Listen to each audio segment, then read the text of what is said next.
Hello my dear friends, you are welcome to Study with Sarab, and now we are going to talk about the next topic of chapter gravitation 9th class. और इसमें बात कर रहे हैं free fall की. What is free fall? Free fall होता क्या है? जब भी हम बात करते हैं कि कोई चीज़ फ्रीली फॉल करेगी, आपको बहुत सारे क्वेश्चंस आएंगे जिसमें लिखा होगा an object is falling freely from top of the tower. तो उसमें बात होती है कि अगर कोई चीज़ बिना किसी फोर्स के, किसी और फोर्स के अलावा सिर्फ ग्रेविटी के अंडर गिर रही है, जिसके ऊपर सिर्फ ग्रेविटेशनल फोर्स लग रही है, अर्थ का ग्रेविटेशनल पुल काम कर रहा है, उसे हम कहते हैं ऑब्जेक्ट इज फॉलिंग फ्रीली. उसे फ्री फॉल कहा जाता है.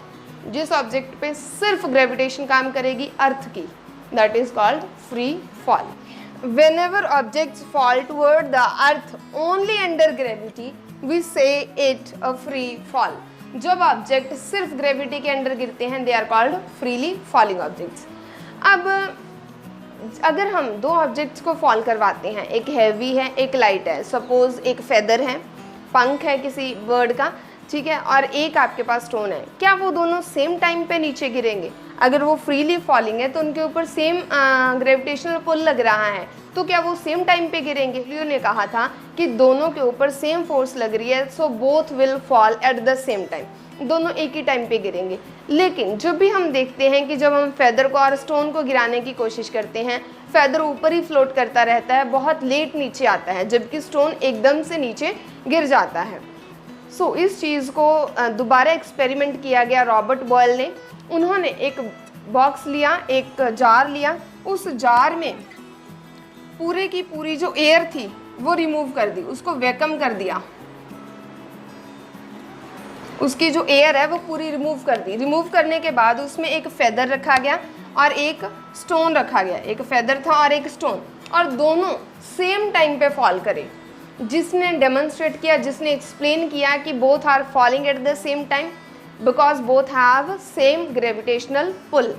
अब फेदर नीचे स्लोली क्यों गिरता है जब हम उसे बाहर गिराते हैं, कभी हवा में ये एक्सपेरिमेंट करते हैं? फेदर है वो काफ़ी लाइट वेट है, वो डेंस नहीं है. लाइट वेट होने की वजह से उसे जो एयर की फ्रिक्शन है वो रोक लेती है. एयर की जो रेजिस्टेंस है दैट विल स्टॉप और that will keys it's motion, वो उसके मोशन में रुकावट लेके आती है. कोई ऑब्जेक्ट ऊपर से नीचे गिरता है उसे कहा जाता है fall. It has acceleration due to gravity, it is accelerating due to gravity. ऐसे करके कुछ वर्ड्स हम यूज़ करते हैं. उसका मतलब क्या है? जब कोई ऑब्जेक्ट सिर्फ अर्थ की ग्रेविटी के अंडर फॉल करता है, only under the force of gravity, और उसकी स्पीड इंक्रीज करती है, when an object is falling from up to low, its velocity is going to increase when is reaching toward the earth. जैसे जैसे कोई object अर्थ की तरफ मूव करता है उसकी velocity इंक्रीज करती है. so that is why it is said as in accelerated motion. वो एक्सेलरेटेड मोशन में होता है, और उस एक्सेलरेशन को एक्सेलरेशन ड्यू टू ग्रेविटी कहा जाता है. क्यों? क्योंकि वो जो एक्सेलरेशन है वो ओनली अर्थ की पुल की वजह से आती है. So clear. अब हम बात कर रहे हैं दोनों जी के रिलेशन की, small G and capital G. Capital G का जो हमारे पास फॉर्मूला है that is force G M small M and D square. और यहाँ से सेकेंड इक्वेशन हमारे पास आती है force is equal to mass into acceleration. अब हमने कहा एक्सेलरेशन ड्यू टू ग्रेविटी, तो ये जो acceleration that can be replaced as g. So both are left sides forces, तो राइट साइड्स इक्वेट हो जाएंगी. G M small m d square is equal to m g. M is cancelled with m, हमारे पास बचा capital G M d square and g. This is the relation between G M by d square is equal to small g. अब इसकी values कैसे calculate कर सकते हैं? अगर हम इनकी वैल्यूज़ को देखें, कैपिटल जी जो है हमारा that is 6.67 into 10 raise to power -11 newton metre square पर K G. And capital M is the mass of earth, capital M is the mass of earth, और इसकी वैल्यू कितनी रहेगी?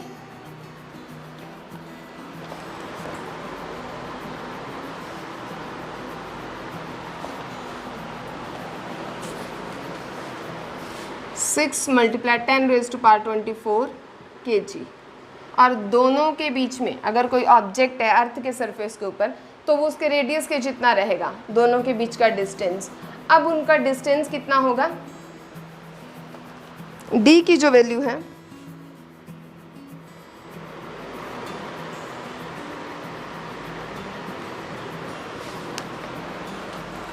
अब जो d की वैल्यू है वो इतनी है, यहाँ आया g, m² के साथ m² कैंसिल, 1 kg यहाँ।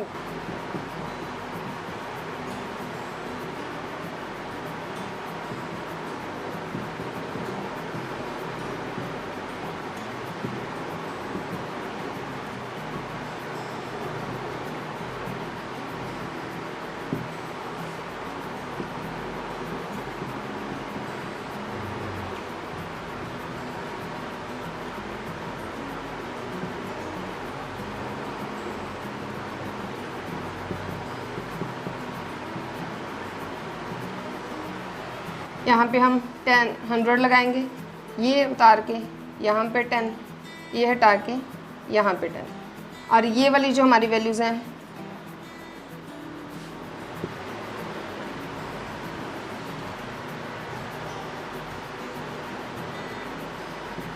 सबसे पहले ये कैलकुलेट करेंगे।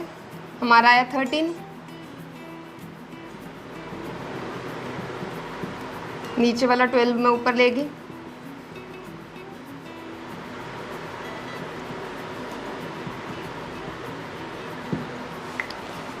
अब आप देखिए यहाँ पे बनेगा 13 - 12 1, ठीक है। ये पॉइंट के साथ ये कैंसिल, क्योंकि यहाँ पे भी 2 अक्षर छोड़ के पॉइंट है, यहाँ पे भी 2 डिजिट छोड़ के पॉइंट है। तो आप जब इस चीज़ को कैलकुलेट करोगे, आपका सारे का जब आप इस पूरे को कैलकुलेट करोगे, योर आंसर विल बी 9.8। बात बची जो हमारी यूनिट्स हैं उनकी, because it's acceleration due to gravity. तो एक्सेलरेशन की यूनिट तो मीटर/सेकंड² होती है, न्यूटन होता है। जब हम फोर्स की बात कर रहे हैं, मैस इनटू एक्सेलरेशन, वो फॉर्मूला आपको याद होगा। हमारे पास न्यूटन बना था, इट मीन्स वहाँ पे क्या था, kg मीटर/सेकंड²। तो न्यूटन की जगह पे हम क्या फिल कर सकते हैं, न्यूटन की जगह पे kg मीटर/सेकंड², यहाँ पे kg (⁻⁻1), यहाँ पे g।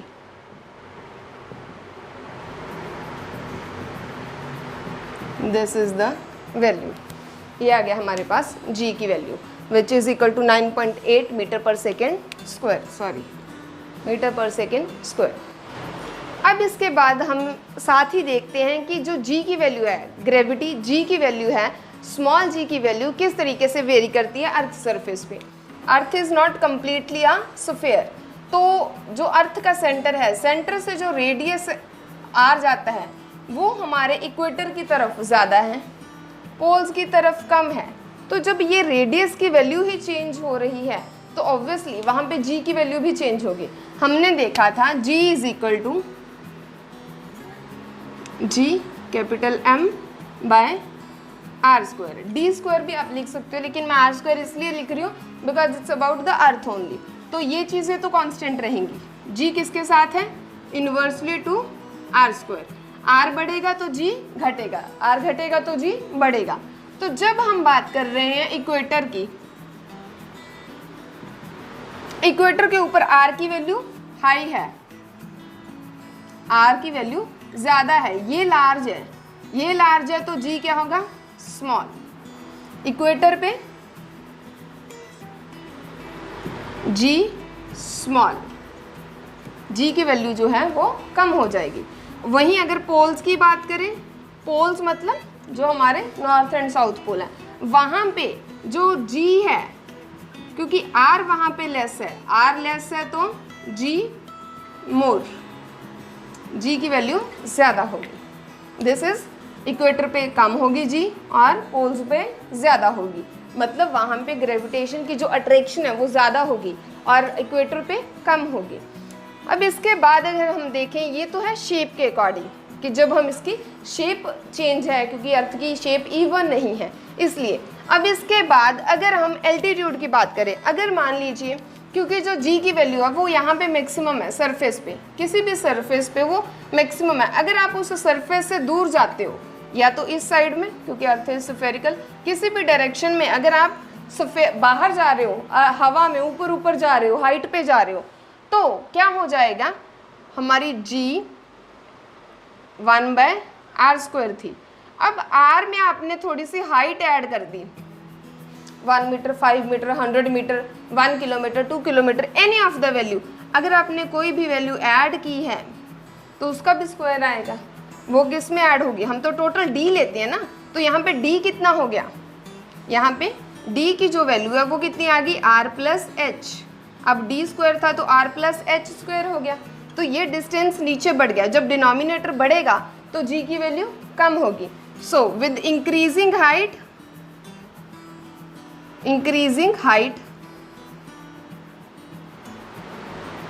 g decreases. जैसे जैसे हाइट बढ़ती जाएगी ऊपर को, वैसे वैसे g की वैल्यू डिक्रीज होती जाएगी। आप नॉर्मली भी देख लो, अगर आप कहीं पे किसी चीज़ को, आपके पास कोई चुंबक है, मान लीजिए मैग्नेट है, उसके नज़दीक रखोगे कोई ऑब्जेक्ट तो जल्दी खींचा जाएगा, जैसे जैसे दूर ले जाओगे वो खींचा ही नहीं जाएगा। तो सेम आप मैग्नेट को मान लीजिए अर्थ की तरह, और जैसे जैसे आप बाहर जाते जाओगे, दूर जाते जाओगे, वैसे वैसे आपकी जो फोर्स ऑफ अट्रैक्शन है, g की वैल्यू, जो अट्रैक्टिव पुल है, वो कम होता जाएगा।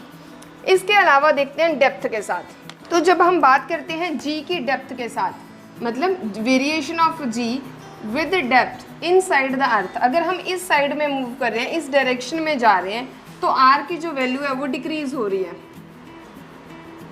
मान लीजिए हम h इनसाइड चले गए, h डिस्टेंस हमने अंदर को मूव कर लिया, तो यहाँ पे d की जगह पे हम क्या लिख देंगे, r-h²। ठीक है, तो यहाँ पे आपके अकॉर्डिंगली यहाँ पे जो वैल्यू है वो g की इंक्रीज करनी चाहिए थी, क्योंकि डिनोमिनेटर कम हो गया, r-h हो गया। बट डोंट फॉरगेट कि हमारे ऊपर, हमारे पास ये भी है, डिस्टेंस तो कम हो गया, साथ के साथ जो हमारा मास था अर्थ का वो भी कम हो रहा है, बिकॉज अर्थ जो है वो किस पॉइंट पे अट्रैक्ट कर रही है, इस पॉइंट पे। बिकॉज ये वाला अगर हम इतना डिस्टेंस ले रहे हैं तो its mass is also going to be decrease, उसका जो अट्रैक्टिंग मास है अर्थ का वो कम हो जाएगा। अब डायरेक्टली प्रोपोर्शनल है वो मास के साथ, मास जितना कम होगा उतनी ही g की वैल्यू कम हो जाएगी। सो विद इंक्रीजिंग डेप्थ, जितना ज़्यादा आप अंदर जाते जाओगे, increasing depth g decreases. Centre पे g की वैल्यू है 0, at centre value of g is 0। So this is all about this chapter. So this is all about this topic. Next topics will be done in the next videos. So stay tuned with me and don't forget to subscribe the channel and share कीजिए जितना ज़्यादा हो सकता है अपने friends के साथ. Thank you so much.